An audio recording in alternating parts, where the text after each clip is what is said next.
Kettlebell clean progressions. The first progression we'll teach is a boulder clean.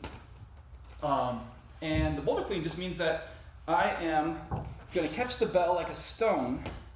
So starting with my hook grip, then I'm going to move my hands around the horns of the handle down to the belly and catch it that way. So when I do it in motion, I'm going to catch the weight like so. Elbows are in, shoulders are down, active scaps, standing tall. And what I'm trying not to do here is just chuck the weight up and then catch it midair. Cool, great trick. But at some point, you're going to miss it. At some point, you're going to have sweaty hands. My hands are kind of sweaty right now.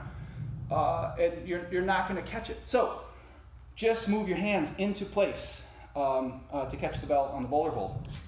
Once you have the feeling of that, then you can start doing it from a standing position. Starting with a hanging clean.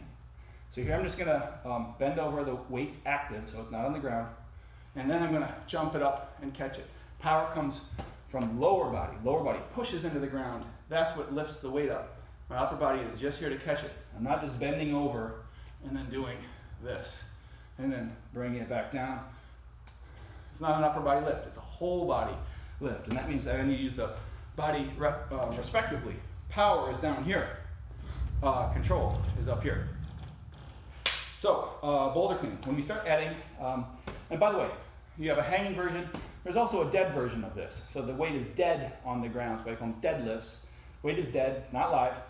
And I need to use power to get it off the ground and get it into the position I want to bring it to, in this case, cleaning it, the shoulder. Other side, clean, is just a weightlifting term. It's called a clean because you bring it up in one clean movement. From below your hips, whether hanging or on the ground, up to the shoulder position, the rack position, in one clean movement without the bell or the object touching you. A clean can be performed with a barbell, a dumbbell, a sandbag, a kettlebell, a bag of dirt, a rock, whatever the thing is, a kid. You can swing it up, throw it up, catch it on your shoulder in one clean movement. So starting with the boulder clean, do lots of reps before you get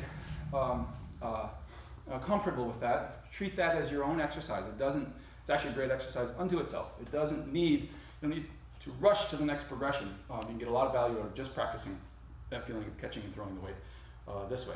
The other prerequisite for moving on to the more technical cleans is that you want to have a swing, and you have to have a one-arm swing.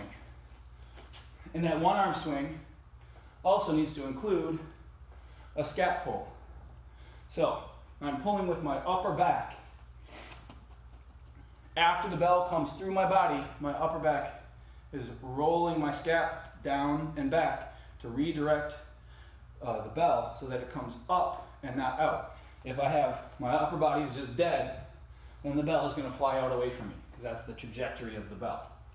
My hips are throwing it this way. My hips are moving horizontally, so the force is going this way. I need to actively say, nope, I need you to come up here. And that is primarily done with the shoulder roll coming back. There's a little bit of change down below too, especially on the higher levels. But start with that feeling of bringing it up using your back and not your arm. Another thing this is not, is it's not this. It's not a swing, bicep curl into the rack position. Roll comes from my upper back. That's what gets the bell to come up nice and high and stay close to me as it comes up. Close to me. So you need to have a one-arm swing and you need to have that scat pull or acceleration pull. And then from there, you can move on to the clean progressions.